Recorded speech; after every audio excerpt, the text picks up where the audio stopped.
एक ही वक्त एक ही जगह लेकिन दो अलग अलग दुनिया की तस्वीरें किसी भी मुल्क को शर्मसार करने के लिए काफी है। बेंगलोर के चिन्नास्वामी स्टेडियम की दीवार के इस पार एक तरफ सांसें टूट रही थी, चीखें गूंज रही थी, लोग कुचले जा रहे थे, जिंदगियां बिखर रही थी, लेकिन दीवार के उस पार जीत का जश्न मनाया जा रहा था। दीवार के उस पार मुख्यमंत्री के साथ रंगारंग कार्यक्रम हो रहे थे। तालियों की गड़गड़ाहट के बीच में 18 साल बाद मिली ट्रॉफी का शोर दिख रहा था। जो लाल रंग आरसीबी की जर्सी का था वही रंग बाहर बिखर रहा था, लेकिन अंदर उसी रंग की खुमारी छाई हुई थी। सवाल यह है कि क्या कोई ट्रॉफी 11 जिंदगियों से ज्यादा कीमती हो सकती है?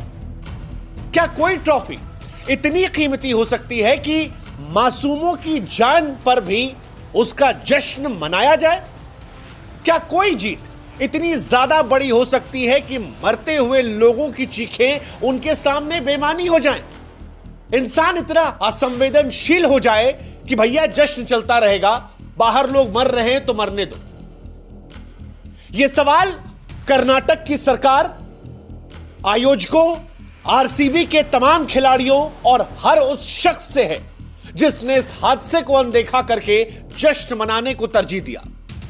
यह सवाल आज उस समाज से भी है जो फैंस के जुनून को भुनाता है लेकिन उसकी जान की कीमत को भूल जाता है।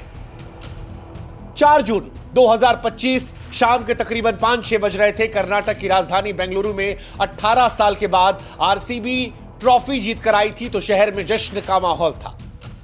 चिन्नास्वामी स्टेडियम के बाहर लाखों फैंस अपने सितारे विराट कोहली और उनकी टीम की झलक देखने के लिए पागल थे। बेंगलोर की गलियां, सड़कें और स्टेडियम का परिसर लोगों से अटा पड़ा था।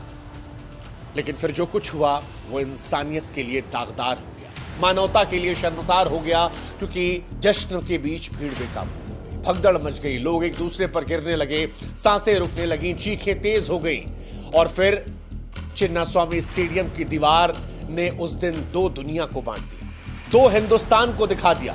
दीवार के एक तरफ मातम पसरा था, लोग तड़प रहे थे, सांसें टूट रही थी, जिंदगियां खत्म थी, लेकिन दूसरी तरफ जो कुछ था वो हैरान करने वाला था। वो सवाल पूछने वाला था कि अगर खिलाड़ियों के परिवार का कोई उस बाहर भीड़ में मर गया होता तो क्या ये खिलाड़ी, ये आयोजक, ये राजनेता ऐसे ही जश्न मनाते?